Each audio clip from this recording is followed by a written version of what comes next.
Cerita novel Perintah Kaisar Naga bab selanjutnya. Ojo lali subrek, like and comment ya, yuk gasken. Ketika Ling Xue mendengar nama Qin Feng, ia sedikit mengernyit dan berkata dengan nada tidak senang, villa pedang ilahi cukup kuat di langit kelima, dan mereka selalu menganggap diri mereka sebagai kultivator pedang ortodoks. Mereka selalu menganggap ilmu pedang sekte pedang kita tidak ortodoks, dan mereka memandang rendah kita dari lubuk hati mereka. Dia berhenti sejenak dan melanjutkan, terutama Qin Feng, yang mengandalkan bakatnya yang baik dan cukup terkenal di kalangan generasi muda kota suci pedang, dan dia selalu mengincar kita, para murid sekte pedang yang telah naik dari surga ketiga. Kali ini, saat kami bertanding ilmu pedang di gerbang kota, dialah yang pertama kali memprovokasi saya, katanya ingin menunjukkan ilmu pedang yang sesungguhnya. Saking marahnya, saya pun mulai bertanding dengannya. Chen Ping mengerti, pantas saja benturan pedang mereka begitu hebat tadi. Ternyata mereka punya dendam lama. Mana yang lebih kuat di kota pedang suci, villa pedang ilahi atau sekte pedangmu? Tanya Chen Ping lagi, sulit untuk mengatakannya. Ling Xue menggelengkan kepalanya, villa pedang ilahi memiliki fondasi yang kuat dan banyak murid, meskipun sekte pedang kita hanya memiliki sedikit orang, kita memiliki banyak guru dari generasi yang lebih tua. Jika kita benar-benar sampai pada kesimpulan, tidak ada yang bisa melakukan apapun kepada siapapun. Namun di kalangan generasi muda, mereka lebih aktif dibandingkan kita. Saat mereka sedang berbincang-bincang, mereka melewati sebuah toko pedang dan mendengar suara pandai besi. Ling Xue menunjuk ke toko dan berkata, kebanyakan kultivator pedang di kota pedang suci menyempurnakan senjata mereka sendiri. Pandai besi di sini memiliki keterampilan yang baik, dan banyak orang yang bersedia datang ke sini untuk mengasah pedang mereka. Chen Ping melihat ke arah yang ditunjuknya, dan melihat bahwa toko itu dipenuhi dengan segala macam pedang, bersinar dengan cahaya dingin, dan jelaslah bahwa itu bukan barang biasa. Selain itu, kota suci pedang juga memiliki arena pedang khusus untuk bertanding. Banyak orang datang ke sana setiap hari untuk bertanding. Mereka dapat bertukar keterampilan pedang dan menimba ilmu. Ling Xue memperkenalkan, ngomong-ngomong, sebentar lagi, kota pedang suci akan mengadakan kompetisi pedang. Banyak kultivator pedang terkenal dari tingkat kelima akan datang untuk berpartisipasi. Mungkin kalian bisa pergi dan melihatnya. Chen Ping mengangguk, dan dia memiliki pemahaman lebih baik tentang kota suci pedang. Ling Xue membawa Chen Ping dan Hu Mazi melewati beberapa jalan dan sampai di daerah yang relatif terpencil. Tidak ada pusat kota yang ramai di sini, tetapi ada lebih banyak bangunan kuno, dan udaranya dipenuhi dengan aroma samar rumput dan pepohonan. Ketika mereka sampai di halaman yang tampak biasa saja, Ling Xue berhenti dan berkata kepada Chen Ping dan Hu Mazi, disinilah tuanku tinggal. Dia punya temperamen yang aneh. Jangan bicara omong kosong saat kalian masuk. Setelah berkata demikian, dia berjalan mendekat dan mengetuk pintu. Siapa itu? Sebuah suara tua datang dari halaman. Tuan, ini aku, Ling Xue, jawab Ling Xue. Datang. Ling Xue mendorong pintu hingga terbuka dan masuk bersama Chen Ping dan Hu Mazi. Halamannya penuh dengan berbagai macam sayuran. Seorang lelaki tua berpakaian linen kasar sedang sibuk bekerja di ladang sayur dengan cangkul di tangannya. Ia tampak seperti petani biasa, tanpa aura seorang biksu. Tuan, saya membawa 2 teman untuk menemui Anda, kata Ling Xue dengan hormat. Pria tua itu berbalik dan melirik Chen Ping dan Hu Mazi. Matanya tampak sayu, tetapi ia seolah mampu melihat isi hati orang-orang. Dia tersenyum dan berkata, Ling Xue, kamu kan perempuan. Biasanya kamu cuma latihan pedang. Kapan kamu bawa teman-temanmu pulang? Pipi Ling Xue sedikit memerah, Tuan, ini Chen Ping, dia juga menguasai ilmu pedang sekte pedang kita.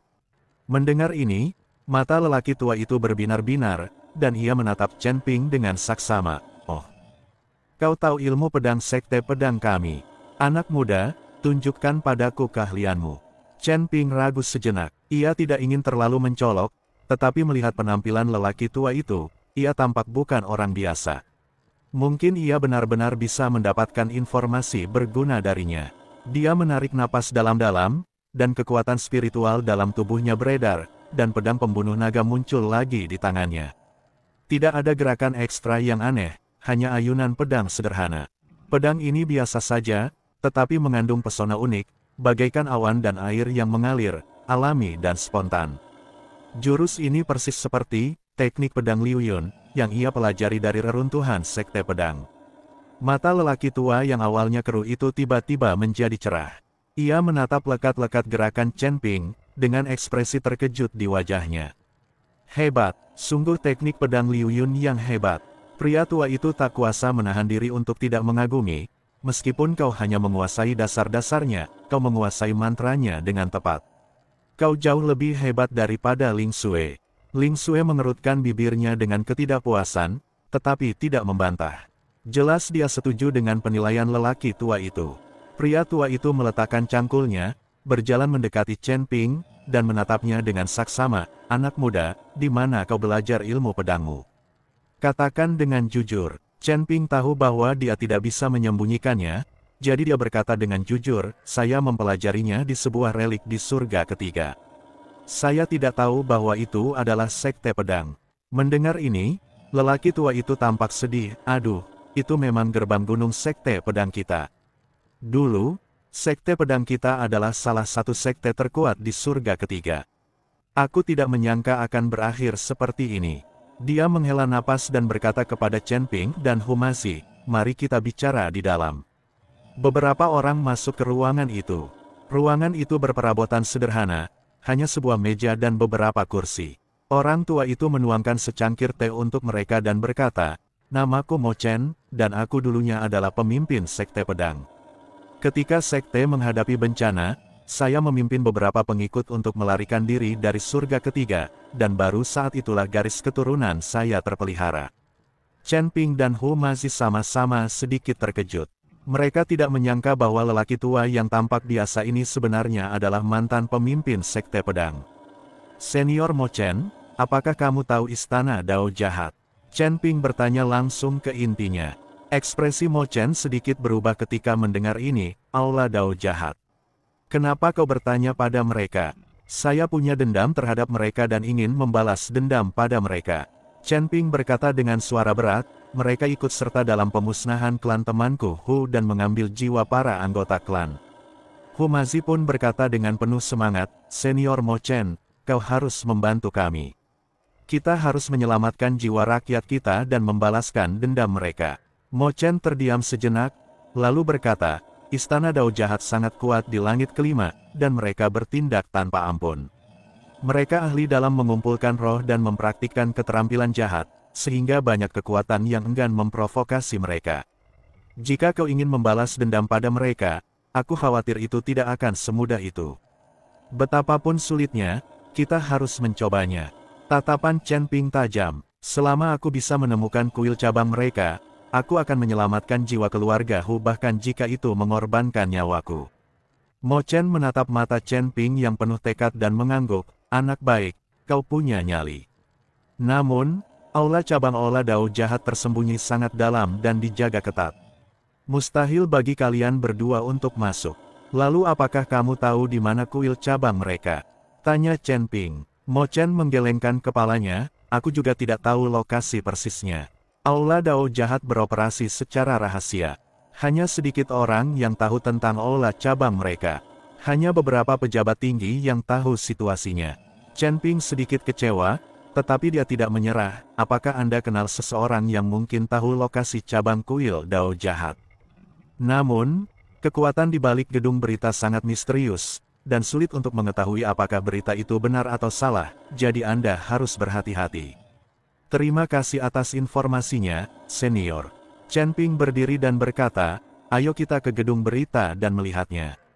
Del, Mo Chen memanggilnya, anak muda, bakatmu dalam ilmu pedang sangat hebat. Mengapa kau tidak bergabung dengan sekte pedang kami? Meskipun jumlah anggota kami saat ini tidak banyak, kami masih bisa memberimu beberapa sumber daya pelatihan. Lagi pula, dengan adanya kami di sini, setidaknya di kota suci pedang, tak seorang pun berani menindasmu dengan mudah. Chen Ping tertegun sejenak. Ia tak menyangka Mo Chen akan mengajaknya bergabung dengan sekte pedang.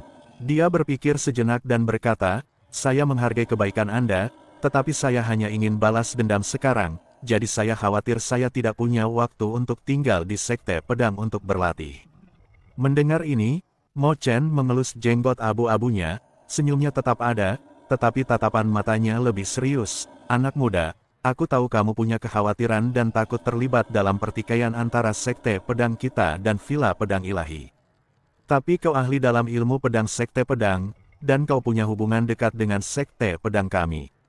Bagaimana mungkin aku bisa melihatmu mengubur bakat hebat ini? Ia minggir untuk memberi jalan ke ruang terbuka di tengah halaman, dan di tangannya muncul sebilah pedang kayu biasa. Bilahnya berbintik-bintik, dan jelas telah digunakan selama bertahun-tahun. Ayo, kita tanding sebentar saja, dan berhenti setelah selesai. Kalau kau bisa bertahan 100 jurus di tanganku, atau mengalahkanku dengan selisih 1 atau 2 jurus, aku tak akan pernah lagi menyinggung soal membiarkanmu bergabung dengan sekte pedang, dan aku akan segera melepaskanmu. Chen Ping mengerutkan kening. Ia tidak ingin menjadi musuh mantan pemimpin sekte pedang, tetapi pihak lain bertekad dan jelas tidak berniat membiarkan mereka pergi begitu saja. Ia melirik Humazi di sampingnya dan melihat bahwa Humazi juga tak berdaya. Ia hanya bisa pasrah dan berkata, "Senior, kekuatanku lemah dan aku khawatir aku tak mampu berada di hadapanmu." "Tidak apa-apa, lakukan saja yang terbaik." Mo Chen melambaikan tangannya, sambil mengarahkan pedang kayunya ke tanah dengan santai, "Silakan." Chen Ping menarik napas dalam-dalam, dan kekuatan spiritual di tubuhnya bersirkulasi. Pedang pembunuh naga berdengung dan cahaya keemasan mengalir.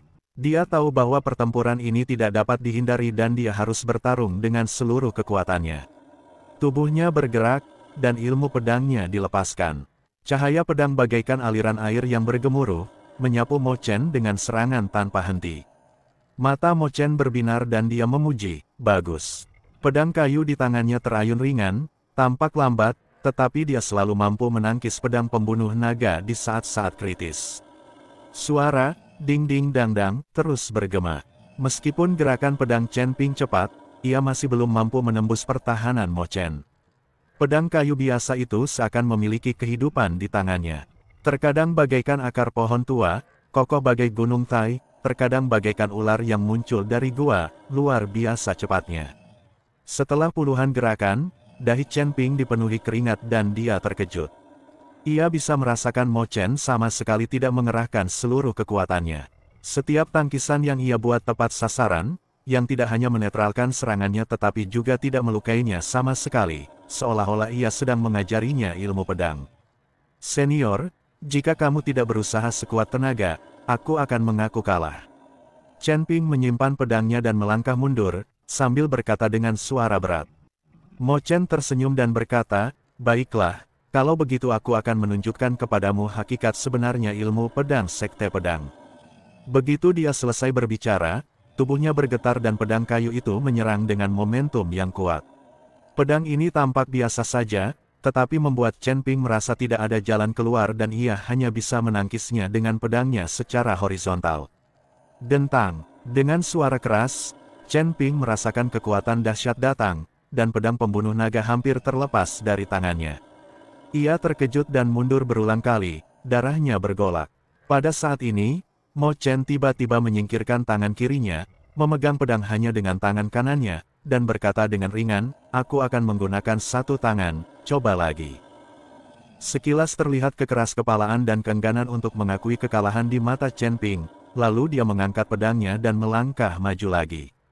Dia menggabungkan teknik pedang Liu Yun dengan niat pedang yang telah dipahaminya, dan gerakan pedangnya menjadi lebih ganas dan cahaya keemasannya lebih menyilaukan.